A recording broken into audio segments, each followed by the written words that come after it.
اور عبرت کے طور پہ اس کے بیٹی کے ہاتھ پاؤں کاٹ کے اس کے سامنے رکھ دیے گئے کہ جو باقی غلام ہیں ان تک یہ پیغام پہنچ جائے کہ اگر تم نے سفید فاموں کی غلامی میں کوئی کسر اٹھا رکھی تو تمہارے ساتھ بھی یہ ہوگا۔ یہ ترقیاں ایسے ہوتی ہیں، یہ ترقیاں اگر آپ برلن کانفرنس کو پڑھتے ہیں کہ کس طرح سے طاقتور یورپی ممالک اکٹھے ہوئے اور انہوں نے برلن میں بیٹھ کے فیصلہ کیا کہ افریقہ کو کس طرح سے ہم نے کاٹ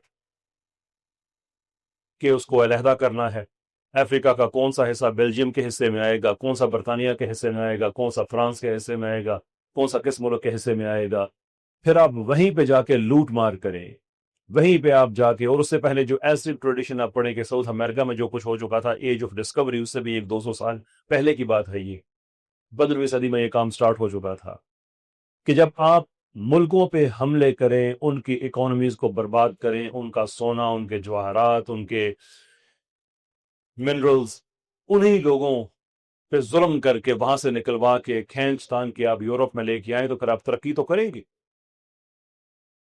لوگ مجھ سے پوچھتے ہیں، یورپین لوگ، یار آپ مسلمان کیوں اتنے پیچھے رہیں گے؟ تو میں ان سے پوچھتا ہوں کہ تم چاہتے ہو کہ ہم بھی ایسے ہی ترقی کریں جیسے تم نے کی تھی؟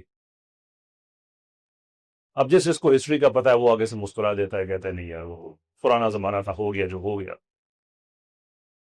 اس پہ جارج سلیبا بڑی زبردست ان کی کتاب ہے جس کا انہوں نے پورا لکھا کہ کس طرح سے خلافت عثمانیہ کمزور ہونا شروع ہوئی ایج آف ڈسکوری کے بعد، کس طرح سے اسلامی دنیا آہستہ آہستہ، کیونکہ پہلے یہ ہوتا تھا کہ جو یورپ کی ٹریڈ ہے، یورپ بڑا کمزور ہوتا تھا اس وقت، وہ خلافت عثمانیہ کے جو رستے ہوتے تھے بہت بڑے پیمانے پہ یہاں سے گزرتے تھے، تجارتیں ہوتی تھی، معاہدے ہوتے تھے، لیکن ایج آف ڈسکوری کے بعد جب ان لوگوں نے ساؤتھ امریکہ کو ڈسکور کرنا شروع کیا، جب انہوں نے افریقہ میں جا کے بعد میں اپنے پنجے گاڑنے شروع کیے تو ادھر سے ٹریڈ ختم ہو گئی، اور ویسٹ میں اتنی زیادہ امارت امیری اس لیے آ گئی کہ ان کے پاس آل آف سڈن لاکھوں کی تعداد میں فری مزدور، ہیرے جواہرات، سونا چاندی، سارا کچھ انہی غلاموں کے، انہی فری مزدوروں کے ملک سے اکٹھا کر کے وہ لے کے آ گئے۔ یہ بڑی بڑی لیبارٹریز آپ کو نظر آتی ہیں ویسٹ میں، یہ کوئی سائنٹیفک آئیڈیاز پہ نہیں بنی ہوئی ہیں بلکہ یہ قتل و خون پہ بنی ہوئی ہیں۔ We don't criticize them کہ اس کے بعد جو انہوں نے اچھے کام کیے انسانیت کے لیے، sure we acknowledge that، لیکن ہم بات ماڈرنٹی کی کر رہے ہیں کہ اس کی بنیادیں کہاں سے سٹارٹ ہوئی، تو یہ چیز آپ کے ذہن میں واضح ہونی چاہیے کہ یہ ماڈرنٹی اس لیے نہیں وہاں پہ ہو گئی کہ وہاں پہ سائنس نے بڑی ترقی کی، بلکہ سائنس نے اس لیے ترقی کی کہ وہاں پہ اتنی زیادہ دولت ساری دنیا سے لوٹ مار کے، قتل عام ملینز کے حساب سے سلیوز اکٹھے کر کے یہ وہاں پہ، and then اس کے بعد باقی کہانیاں تاریخ کا حصہ ہیں، میرا مضمون اس وقت نہیں ہے کہ میں ان کہانیوں میں جاؤں، لیکن میں آپ سے یہ ضرور کہنا چاہوں گا کہ ماڈرنٹی کو اگر آپ آگے بڑھاتے ہیں، you go further into it، اور خود سے پوچھتے ہیں کہ کلچرل اعتبار سے ماڈرنٹی میں کیا ماڈرن تھا، what exactly was modern in there؟ یہ بڑا اہم سوال ہے، اس لیے کہ لفظ ماڈرنٹی یہ پوزٹ کرتا ہے کہ پہلے کی دنیا قدیم، پرانی، جاہل، دقیانوس، اور اب ہمارے پاس ہے ایج آف انلائٹنمنٹ، نئی دنیا، ماڈرن دنیا۔ تو ہمیں پوچھنا تو چاہیے، پھر پوچھنا پڑے گا کہ اس ماڈرن دنیا میں کیا ماڈرن تھا۔ تو کلچرل کے اعتبار سے ہم دیکھیں، آج اگر آپ ماڈرن دنیا کا تصور کرتے ہیں تو اس میں ہمیں کیا نظر آتا ہے؟ ہمیں اس میں کلچرل فریڈمز نظر آتی ہیں کہ آپ شراب پی سکتے ہیں، پہلے بھی پی سکتے تھے لیکن اب اس کی انڈسٹریل سکیل پہ وہ بن رہی ہے،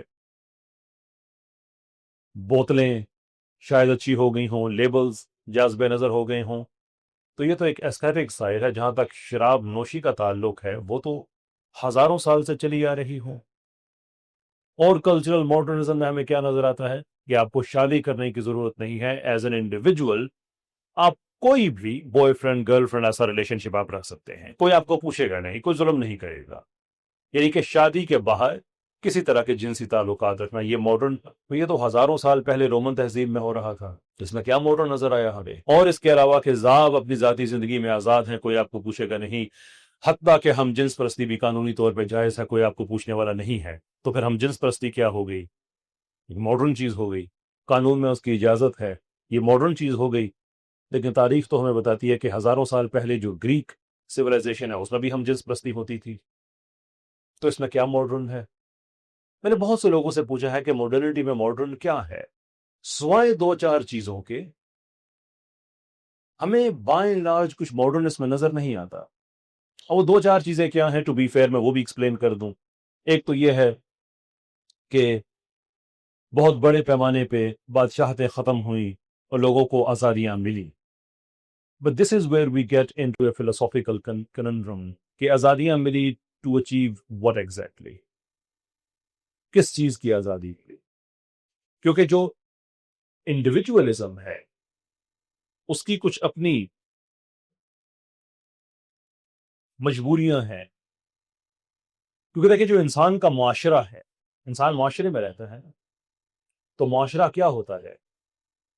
ایک اگریمنٹ ہے جہاں پہ آپ کچھ حقوق اپنے کنسیڈ کریں گے کچھ سہولتیں لینے کے لیے، یعنی کہ آپ مجموعی طور پہ ایک کولیکٹیو زندگی گزاریں گے، اس لیے اسے مجموعی طور پہ کہا جاتا ہے. جو معاشرہ ہے وہ ایک مجموعہ ہوتا ہے. تو آپ یہ کہیں کہ بھئی ہمارے پاس یہ ایک معاشرہ ہے انسانوں کا، لیکن یہ کولیکٹیوزم پہ نہیں بلکہ انڈیویجولزم پہ چلے گا. اب ہر آدمی کی اپنی آزادی ہے، لیکن ہمیں پتہ ہے کہ انسان کی فطرت میں یہ آزادی نہیں ہے. انسان کی فطرت میں ہی مکمل انفرادی آزادی نہیں ہے. یہ بات کسی کو غلط فہمی نہیں ہونی چاہیے. آپ دنیا کے 100 مختلف ملکوں سے 100 لوگ آپ اگر اکٹھے کر کے، اجنبی لوگ جو ایک دوسرے کو نہیں جانتے، کسی ایک جزیرے پہ آپ ان کو قید کر کے واپس آ جائیں، 10 سال کے بعد آپ وہاں پہ جائیں گے تو آپ کو ایک نظم ملے گی، وہاں پہ ایک ترتیب ملے گی، ایک معاشرہ ملے گا، ایک سیاسی نظام ملے گا. کیونکہ یہ انسان کی فطرت ہے. وہ 100 لوگ یہ نہیں کہیں گے، 200 لوگ یہ نہیں کہیں گے کہ بس ٹھیک ہے تم اس درخت پہ رکھو میں اس درخت پہ رکھوں گا، یہ غار میرا وہ تمہارا، ٹھیک ہے ہمارا کیا بس نافتہ نہیں. اس لیے کہ ہماری ریکوائرمنٹ ہے، ہم گروپ سپیشیز ہیں.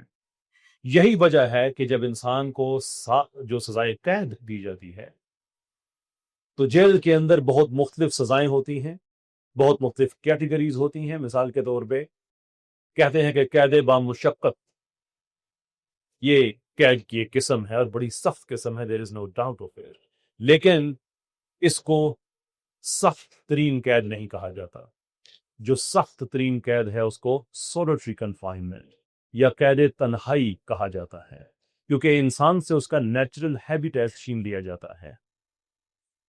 انسان کو تنہا کر دینا یہ سب سے بڑا نفسیاتی طور پہ، ایون جسمانی طور پہ جو اس کے ساتھ ظلم کیا جا سکتا ہے، وہ سولٹری کنفائن. تو انسان تو معاشروں میں رہتا ہے.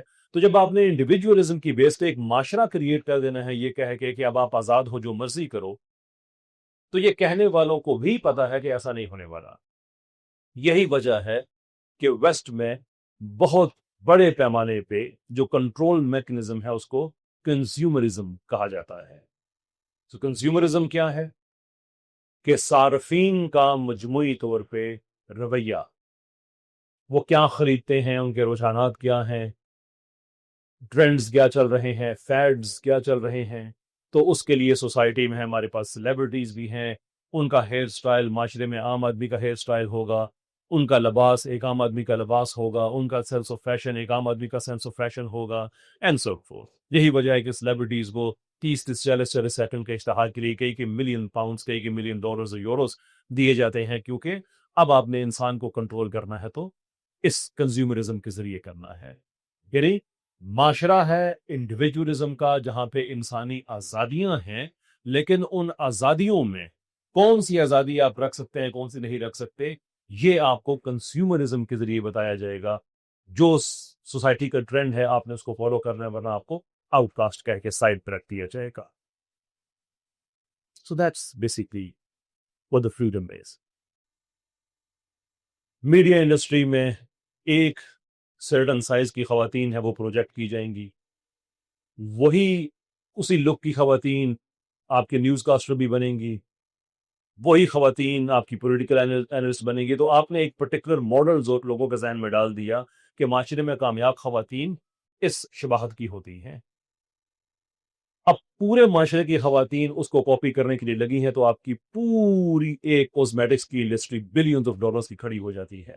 ویٹ لوز کرنے کے لیے یہ آپ کھائیں گے، فلاں چیز کے لیے آپ یہ کریں گے، رنگ کو گرو کرنے کے لیے فلاں فلاں یہ وہ وغیرہ وغیرہ کرتے کرتے کرتے اب وہ سوال ہے کہ میں یا چونکہ ہم خواتین کی بات کر رہے ہیں کہ کوئی ایک عورت جو اس فریم آف سکسیس میں فٹ نہیں بیٹھتی، وہ کیوں نہیں ہے آزاد؟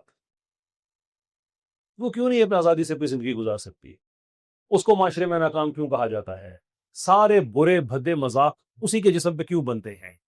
سٹینڈ اپ کامیڈی کی پوری انڈسٹری ہے ویسٹ میں، سارے مذاق انہی خواتین کے بارے میں چل رہے ہوتے ہیں، موٹاپے پہ چل رہے ہوتے ہیں، ایجزم ویٹزم، یہ سارے ازم وہاں پہ ہیں۔ سو کہنے کا مطلب یہ ہے کہ یہ جو تجربہ ہے ماڈرنٹی کا، یہ اس حوالے سے ناکام ہے کہ جو ہی اس نے کنزیومرزم کو یوز کیا، اس نے کنسیڈ کر دی اپنی پوزیشن کہ ہر انسان آزاد ہے۔ لبرل کور آئیڈیالوجی ہے۔ یاد رکھیں کولیکٹیوزم میں بھی آزادیاں ہیں، جو اسلامی معاشرہ ہے وہ کولیکٹیوزم پہ بیسڈ ہے، اس کے اندر بھی آزادیاں ہیں، لیکن کولیکٹیوزم اور انڈیویجولزم یہاں پہ جو لبرٹی ہے اس کی پلیس میں فرق ہے کہ وہ آپ کی زندگی میں کہاں پہ وہ آتی ہے۔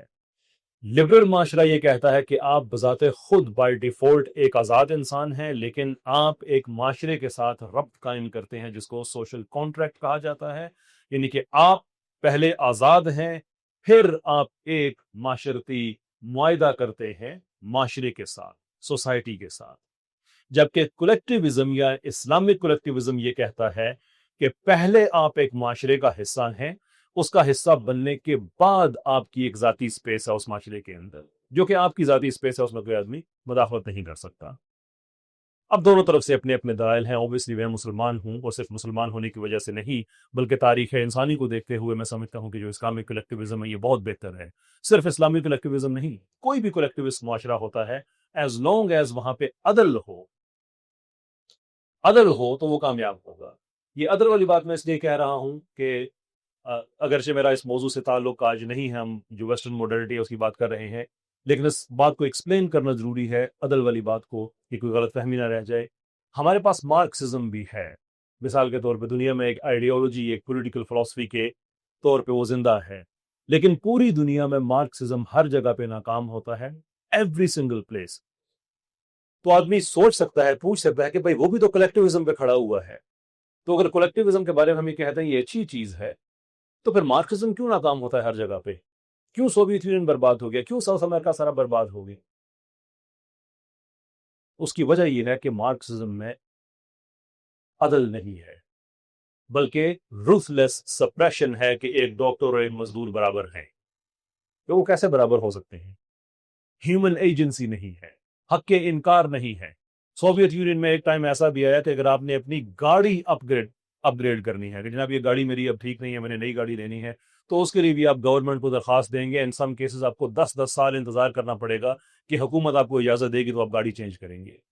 ہاں وہ کولیکٹیوزم ہے، لیکن عدل نہیں ہے۔ قبرستان والا کولیکٹیوزم ہے کہ ساری قبریں وہاں پہ اکٹھی ہوتی ہیں، لیکن کوئی بات نہیں کر سکتا۔ خیر وہ ایک سائڈ پوائنٹ تھا۔ بیک ٹو دی ٹاپک کہ ماڈرنٹی کے اندر یہ ہمیں پرابلمز نظر آتے تھے۔ یہی وجہ ہے کہ 60 کی دہائی میں ہمارے پاس پھر پوسٹ ماڈرنزم کا رائز ہوا، کہ جو ماڈرنزم کے ذریعے اگرچہ لوگوں کو کہا جاتا تھا کہ آپ آزاد ہیں، لیکن وہ آزاد نہیں تھے، اور اس کے آزاد نہ ہونے کے یا فکر کو کنٹرول کرنے کے کئی طرح کے میجرز ان پلیس کیے گئے، جیسے ویریفیکیشنسٹ موومنٹ مثال کے طور پہ، کہ ایک زمانہ ایسا آیا کہ جنہوں نے سائنٹزم کو اتنا، اگرچہ وہ خود فلاسفر تھے، میتھمیٹیشین تھے، لیکن سائنٹزم کو وہ اس لیول پہ لے گئے کہ کیا چیز سچ ہے یا سچ نہیں ہے، اس کا آپ جب تک سائنٹیفک ویریفیکیشن نہیں کریں گے تب تک ہم اس کو نہیں مانیں گے۔ صرف وہ چیز جو سائنسی معیار پہ پوری اترتی ہے صرف ہم اسی کو ہی مانیں گے۔ اب یہ ایک انسانی سوچ پہ ایک جبر تھا، کیونکہ سائنس نے خود کو محدود کیا ہے مظاہر تک، جو فزیکل فینومنا ہے اس تک، لیکن ہماری زندگی میں صرف فزیکل فینومنا تو نہیں ہے۔ میری سوچ ہے، میری فکر ہے، اس کی کوئی فزیکل پراپرٹیز نہیں ہے۔ ایگزسٹینشیل کوسچنز ہیں، بڑے گہرے سوالات ہیں، فلسفہ وجود ہے، میں کہاں سے آیا ہوں، میں کون ہوں، اس کا سائنس تو جواب نہیں دے سکتی ہے، کیونکہ اس نے تو ایک مٹیریل جہاں تک خود کو محدود کیا۔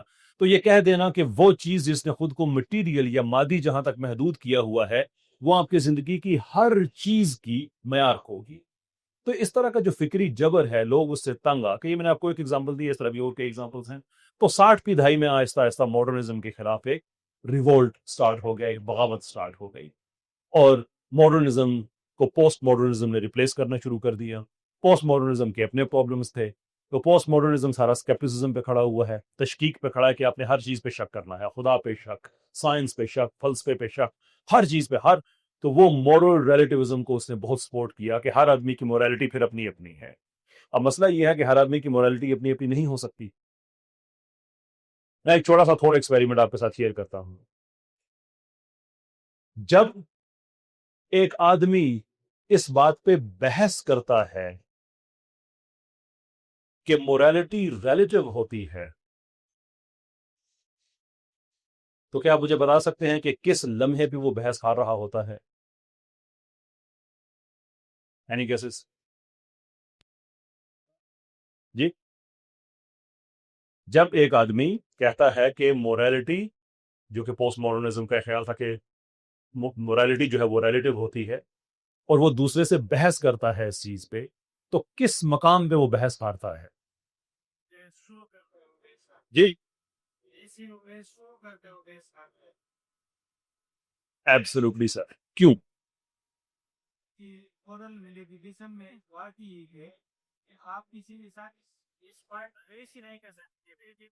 ایگزیکٹلی.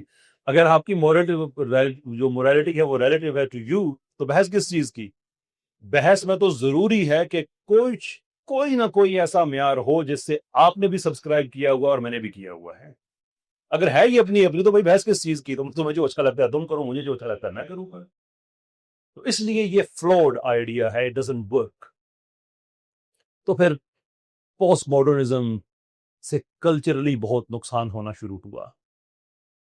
اتنا نقصان ہونا شروع ہوا پوسٹ ماڈرنزم میں، جو کیپٹلزم اور بعد میں نیو کیپٹلزم کو بہت زیادہ سہولت ملی، ہر آدمی انفرادیت میں اتنا آگے چلا گیا کہ جہاں بدل گیا ویسٹ کا، کمپٹیشنز سٹارٹ ہونا شروع ہوئے. آپ کہہ سکتے ہیں کہ یار یہ کیسر جو ہے نا، یہ مولویوں کا فرنٹ مین ہے، بس جذباتی باتیں کر کے نا وہی کہ دیکھو ویسٹ ختم ہو رہا ہے، یہ ہے وہ ہے. نہیں بھائی، میں مدرسے کا بیک گراؤنڈ میرا نہیں ہے، مولوی جی میں نہیں ہوں، بہت ریسپیکٹ کرتا ہوں علماء کی، بڑے احسانات ہیں ان کے ہم پہ، لیکن میری وہ ٹیریٹری نہیں ہے. میں آپ کے سامنے جو بات کروں گا وہ ڈیٹا کے ساتھ کروں گا، شواہد کے ساتھ رکھوں گا، ویریفائبل حقائق جو میرے جانے کے بعد آپ خود ریسرچ کر سکیں. تو جب میں کہتا ہوں کہ ہیومینٹی وہاں پہ ختم ہو رہی، تو اس کا کیا مطلب ہے؟ اور اس کا مطلب یہ ہے کہ فرٹیلیٹی ریٹ دنیا میں 1960 کی دہائی میں 5 ہوا کرتا تھا.